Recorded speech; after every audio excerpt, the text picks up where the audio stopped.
podcast from the Lutheran Church Missouri Synod's Office of National Mission. This is God's Mission Here. Welcome to the God's Mission Here podcast. I'm Andy Becker, the manager of family discipleship for the Office of National Mission. This is the season we're talking about family ministries. Thanks so much for joining us. I'm here with my co-host, Steph and Andy. Our guest today is Brandon Metcalf. Brandon, welcome. Would you please introduce yourself to our listeners? Yeah, my name is Brandon Metcalf. I'm a pastor at Zion Lutheran Church in Bethalto, Illinois. Previously, I served as a DCE in the Missouri district. My wife and I have 2 kiddos, and depending on timing of the recording, 3 kiddos at home that we're expecting in July of this year. Grew up in the St. Louis area, so I have kind of connections around the synod there, and just glad to be here. It's so good to have you on, Brandon. First of all, I just want to know, what got you interested in family discipleship, family ministry? Growing up in a Christian household, there's things that you take for granted that then when you, for me at least, when I became a church worker, when I became a DCE, began to realize how important some of those things that you don't even really know, regular attendance at worship and Bible study being a priority, and just having faith conversations throughout and recognizing a lot of families don't have that. In fact, most don't have that. It's not that they don't want to have that. It's just it hasn't been a part of their kind of habit growing up. And my first couple of months as a DCE intern at Lake of the Ozarks, that part of the program for the internship was you're supposed to do home visits. And so I did 18 home visits in like a 3-week stretch. And there was something about getting in the homes of those youth. Primarily, I was doing it to relaunch our youth group. But what I found out was in getting to know the parents and kind of having those conversations, realized if I can get the parents on board, the youth are likely going to follow. And I had a youth group of about a third to half of our students weren't connected to the church at all. It was just through the youth group. And so seeing those doors that were being opened by one, if I can get the parents connected, that really makes a big difference. But the other is if getting the youth connected, they actually ended up being some of the people that were connecting with the families. And so kind of being in a unique setting at the time really opened my eyes to the importance of the partnership between home and church. So this was even before you had kids in your home. This was as you were a new DCE, you were realizing this. Yeah. Okay, fascinating. Yeah, I remember doing some of those home visits too, and that was back in the days before GPS on my phone. I don't know about yours, but I got lost several times on that, Brandon, when doing those. But yes, found that so valuable of getting to know the parents and getting them plugged into the ministry and the value of their faith life for their child too. That's huge. As long as the printed MapQuest could get you there. Yeah, for sure. My issue is not getting there. It's how do I reverse the directions in my head? I remember those. I think we just all dated ourselves there a little bit, but that's all right. So Brandon, when thinking about family discipleship, I know that you guys have a Lutheran school there at Zion. What are some of the challenges that you have in family ministry with the Lutheran school, but what are also some opportunities that are there as well? Yeah, so the opportunity, and this is what any ministry that has a school has to continually remember on those long days, or just when it seems like there's too many things going on, you're being pulled in all these directions. What I remind myself is part of the reason I'm being pulled in all these directions is because we have access to between 50 and 150 families that are not connected to our church. And so you recognize that, you see that as the blessing that it is, you take a breath, and then you kind of move forward with the next thing. It's a great opportunity. I mean, how many churches, if you said, hey, let's throw out a dollar amount, throw out a time amount, throw out an energy amount, said, would it be worth this amount of money, this amount of time, this amount of thing for you to have a program that would reach hundreds of kids and families? I think almost any congregation would jump on it. But for those that already have it, I think sometimes we lose sight of that in the busyness of running around, school schedule, church schedule, visits and programs, all of those kind of things. The opportunity always has to be kind of kept in front of us.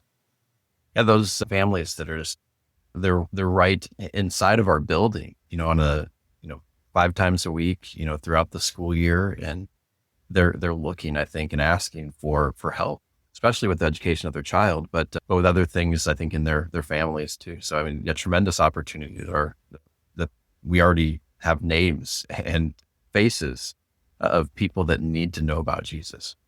In your context, how many of these families then, you said 50 to 150 different kids on average that are not associated with your church, but yet send kids to your school. Is that right? Yeah. Okay.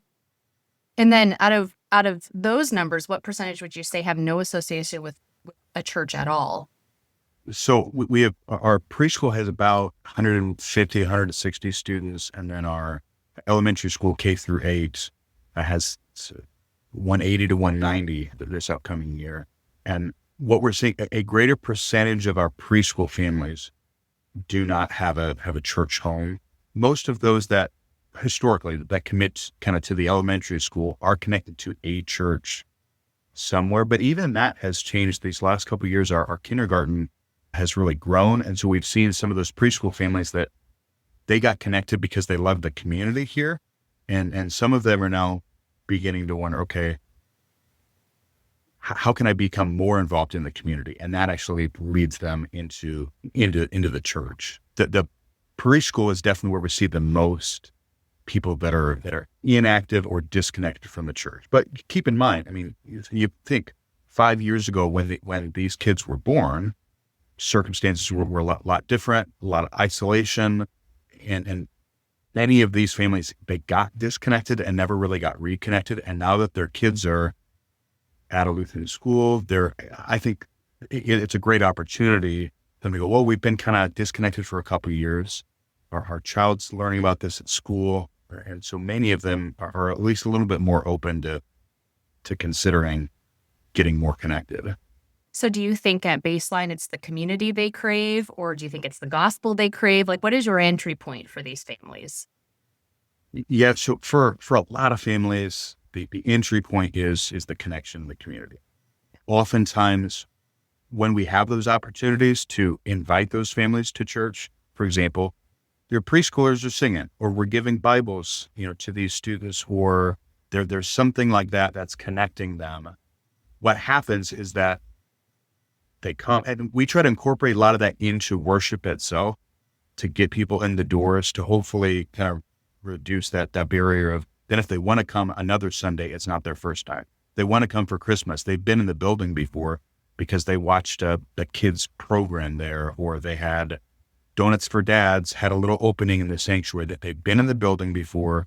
And hopefully when they're in there, what they're hearing from the church, again, our Lutheran understanding of law and gospel, a gospel dominant service and sermon, might be something perhaps even brand new, or at least refreshing for them, that then becomes the thing that's going to keep them connected. You've been talking about connections, Brandon, and how important that is for those school families, and even some of those things that you've done to foster that. Anything else that you guys have been working on to try to build those connections, or anything you're doing for the school families in general to work towards family discipleship?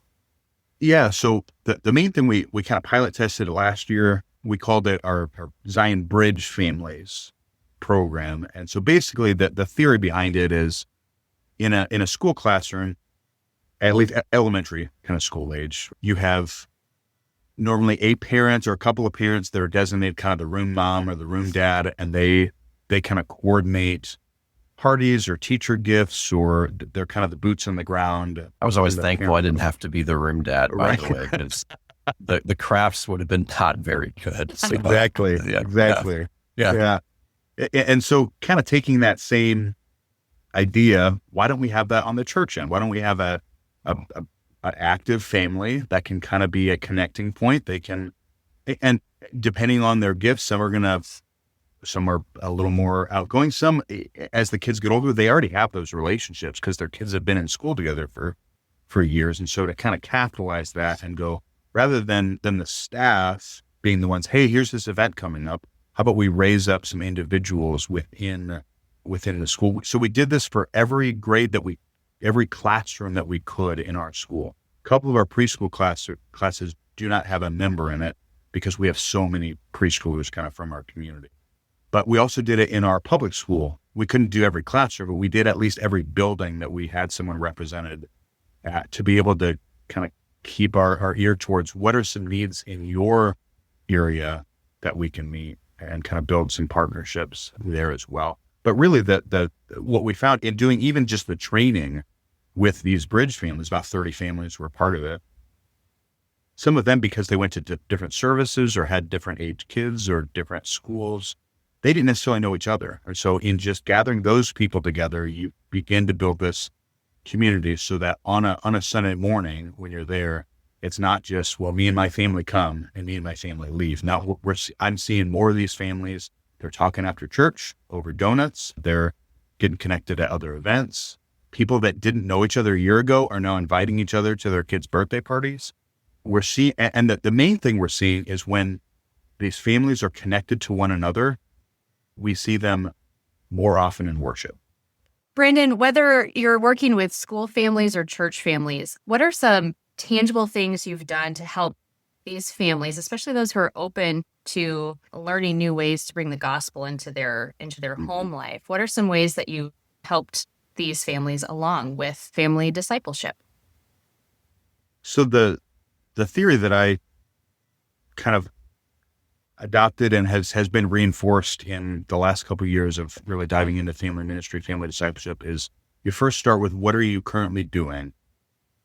And then how can we either tweak that? How can we intentionally take something that's already going on and help bring it into the home, or take something in the home and bring it into the church? So a couple examples for Advent and Lent, we restarted doing meals. We have a different, in Lent we do, and this is something that they did at my previous church, we have a different group from the congregation host that meal.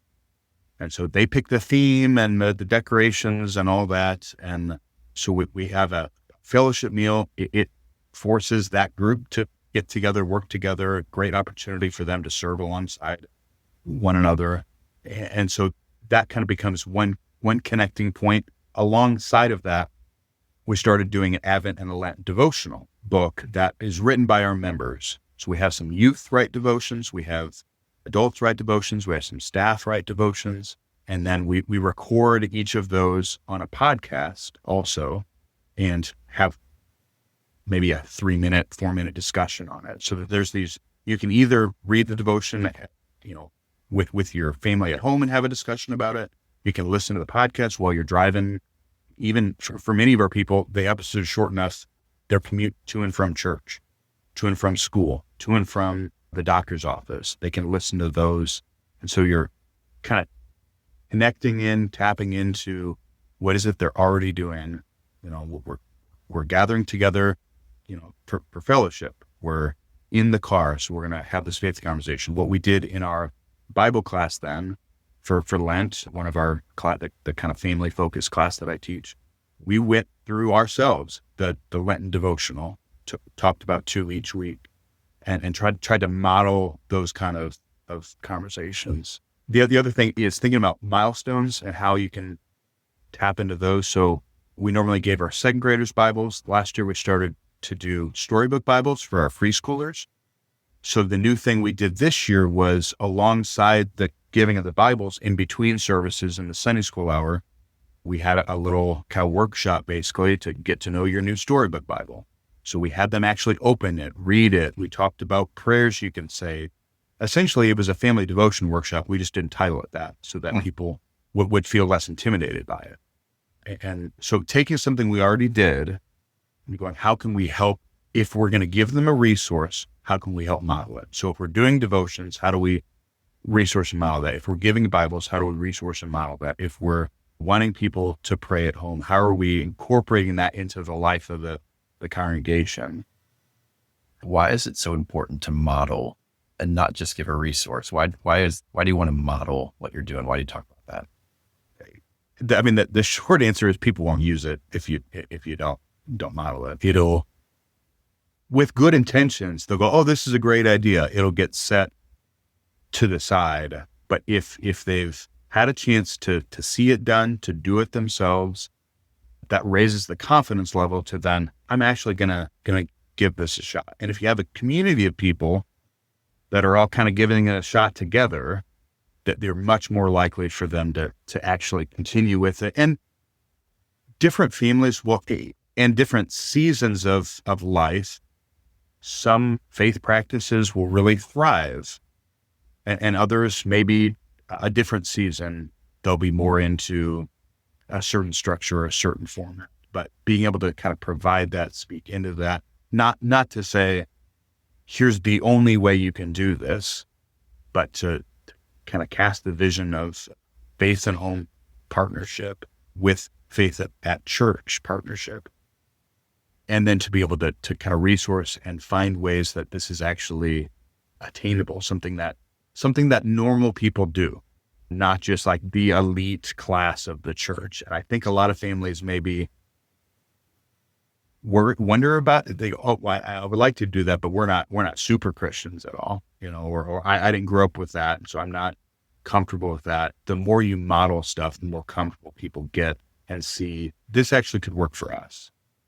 I remember when our oldest, who's 16 now, when he was born and we started doing kind of a prayer and blessing with him at night. I mean, he was an infant in the crib, and we started doing some of those things. It felt weird to me. And I'm a pastor, church worker, grew up in that, had that modeled for me, but me leading that with my son, that felt different. And so to have that, that training where you can, and modeling where you can kind of make that normal for people and help them say, hey, this is okay. You can do this. I really like that. So you're talking a little bit, Brandon, about different ages and stages. Sometimes people think family ministry and they think, well, that's just for parents that have kids. And as we look at that, and I like the family discipleship, as we look at that, we really want this to be for everybody, no matter what your family or your household looks like. And so a piece of family discipleship is really thinking about men, fathers. So why is men's ministry important when we talk about family ministry? You can go through pretty much any research on faith formation, longevity, which relationships have the most impact. And a common thread through all of it is the faith life, habits, and attitudes of the father are one of the most important things for the faith of the child and really the spiritual health of the household. That's not to say there aren't amazing exceptions to that rule all over the place. But if we're looking at, again, kind of strategically going, if we can reach this person, that's going to impact this whole other group of people. It's kind of like how when people are trying to influence a company or a government or something, and they go, well, if I can get this person to vote this way, they're going to bring 5 other votes with them. That's kind of what we see almost within the home is if we can get buy-in from the father, oftentimes that ends up really impacting the rest of the family. And obviously we have some biblical and confessional kind of mandates for that. Obviously it's God's world. He designed it. We see it when we see that lining up with the kind of research and the way we see things actually work. We go, oh, it's as if God designed things to work a certain way. And this is a good thing. And the problem is that our messaging towards men oftentimes isn't the kind of encouraging opportunity base. A lot of men, I think, feel beat down by the world and perhaps even by the church. Well, if that's the case, Brandon, then what are some things that our men, even our younger boys, need to hear from the church today?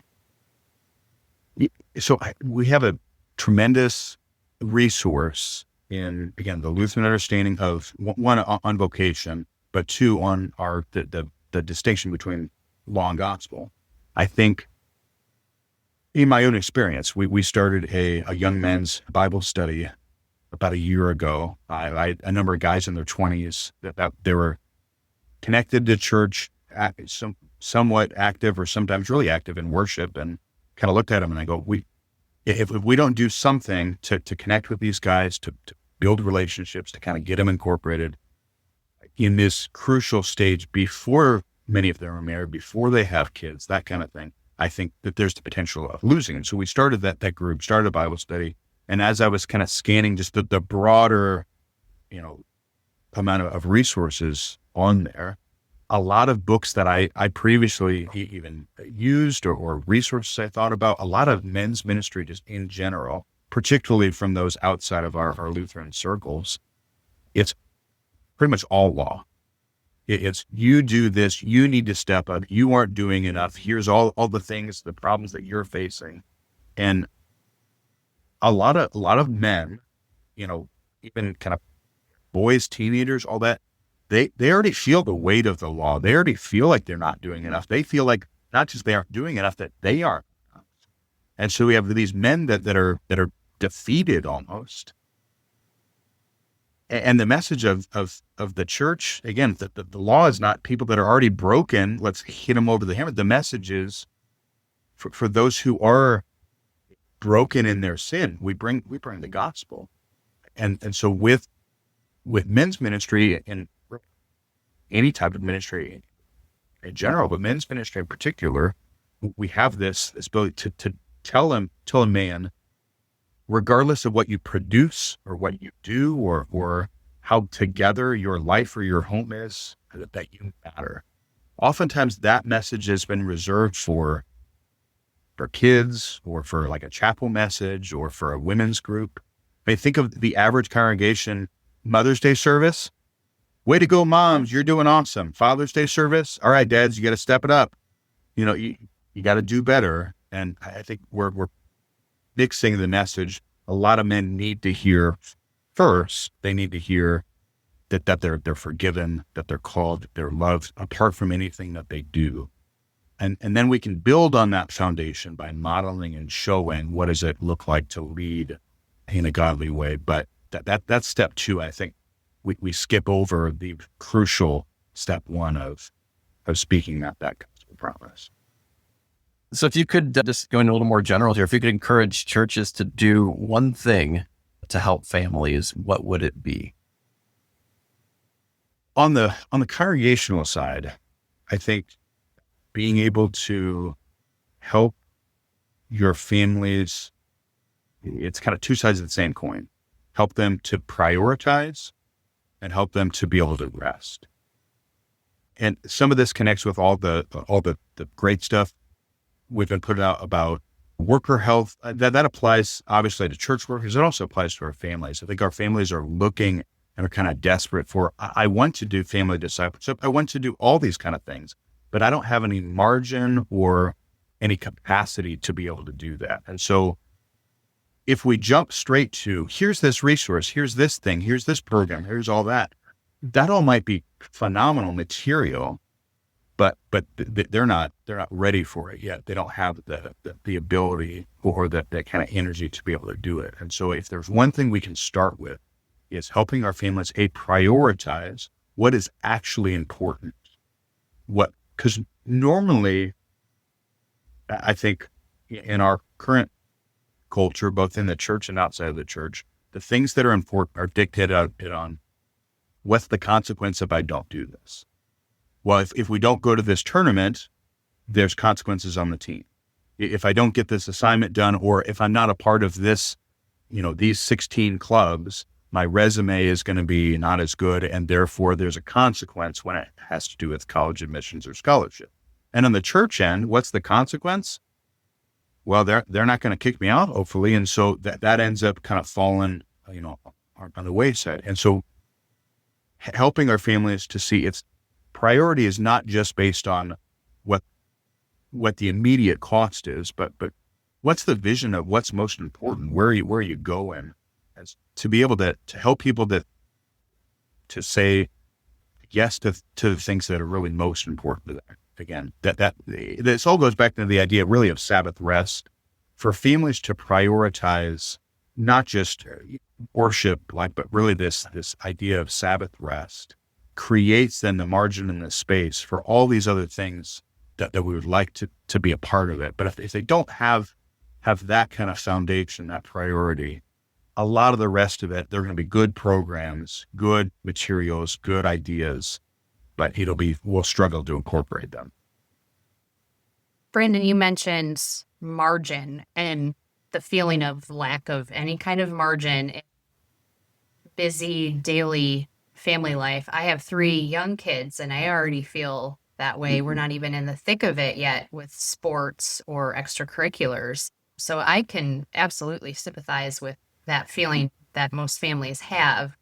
So just to keep it simple, then if you could tell, one thing, one way to encourage these families who already feel like they're pushed to their limits, what would you say to encourage them in their family discipleship at home so that they don't feel bogged down, but rather they hear the gospel message even as you're trying to encourage them to lead their families in the faith? So this might seem a little counterintuitive since we're focusing on family discipleship at home, but the thing I would recommend is to prioritize worshiping as a family and going to Bible class / Sunday school. That if there's only one thing you're going to do, it's be connected to word, sacrament, and the life of the church. In that, oftentimes Sundays, different congregations might have different ideas, but that kind of as a priority. And so we're in worship, and I would add to it Bible class or Sunday school, because it's a formational, it's a relational. There's a depth to belonging in a congregation that comes through educational programming that it enhances everything else about the connection of that family. So with that as the priority, if the family goes, regardless of what else is going on, we are committed to this.